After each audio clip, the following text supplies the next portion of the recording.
Jai Ram Ji ki to all. Today I am reading chapter 19 from Tuning with God. The title of the chapter is Religious Fervour, Where To? By surprise, there are crowds in India everywhere, wrote E.M. Foster, as far back as in 1927. He had travelled all through, he knew. What would he say today? Our holy cities are flooded with pilgrims, dharamshalas packed beyond their capacity. Temples, known to gratify prayers, allow no room for any more of visitors. Holy river banks on special occasions of Kumbh, eclipses, and the likes of them ask the administration. See the long unending queues to Mata Vaishnav Devi or the assemblies at Meenakshi Devi, Sri Vrindavan, and Giriraj Govardhan on carnivals and weekends. The mass upsurge of mankind, heads and heads all the way. Circumambulation paths, parikrama margs, look like the Milky Way descended on the earth. What's all this and why? Ask those who constitute the crowds, but you yourself can guess the answer, or else here it is. Human life is beset with strains and stresses, pains and props, dangers and diseases. Adding to them are our daily dilating desires.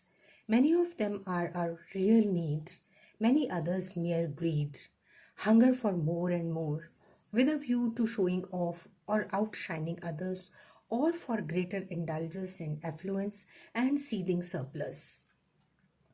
Whether real or self created, we feel bewildered when these desires are not satisfied and we begin to look to religious places and personages. Understandable, but not quite right. Is religion indeed an answer? As an article of faith, yes. As a business deal, no. The results of prevailing religion practices are revealing discontent and distrust are on the increase. Religion is an answer, indeed the only answer, but only when resorted to in the right form and process. Then what's gone wrong and where?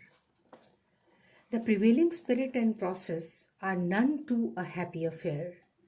We resort to religious practices as though entering into a business deal with God or gods. We perform or promise a worship or ritual. If it fails, we forfeit our faith in it. What's worse, we can turn to a deity or dogma quite opposed to the previous. Could we now honestly say that we performed the previous worship with full faith? Obviously not. Perhaps we failed because we failed in faith. Even the faithfuls give up when at long last hope is lost. Pandit Vidyanarayan could not bear the pitiable plight of his bride and babies living in abject poverty. When 29 invocations of Mother Gayatri bore no fruit, he took to sannyas in disgust. The mother now appeared to confer any boon on him. Vidyanarayan burst into tears. What boon now when he had initiated himself into sannyas and given up family affections? This initiation, the mother explained, amounted to the 30th invocation,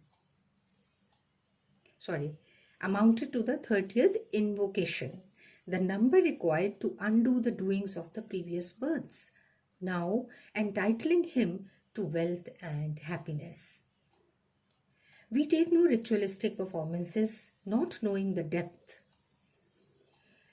we have to touch to undo the cause of our miseries.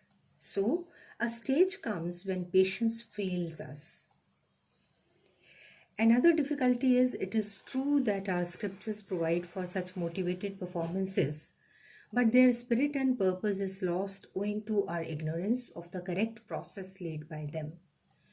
We don't generally come across specialists, the Pandits, knowing the job. The Holy Bhagavata, the Holy Bhagavata relates an incident. Demons held a yajna to produce a potentate to kill Indra, the god of gods. Owing to wrong pronunciation in the hymn, a potentate turned up only to be killed by Indra. A small error in pronunciation plays havoc with the performer, and in the present era, we hardly have Pandits knowing the correct process of the ritual or the correct pronunciation of the Vedic hymns. At best, the effort proves to be an exercise in futility rather than in utility, or else brings disaster in its trail. If the worship were correct and consequently fruitful, the performers were to grow greater faith in religion, ultimately leading him to strive for God realization, the ultimate aim of all worship. But this spirit of the scriptures suffers a setback owing to reasons stated above. Lord Krishna states this in the Bhagavata, Canto 2. Then what is the way out? Paisab suggests, happily there is a way out which calls for no knowledge of scriptural process or procedures.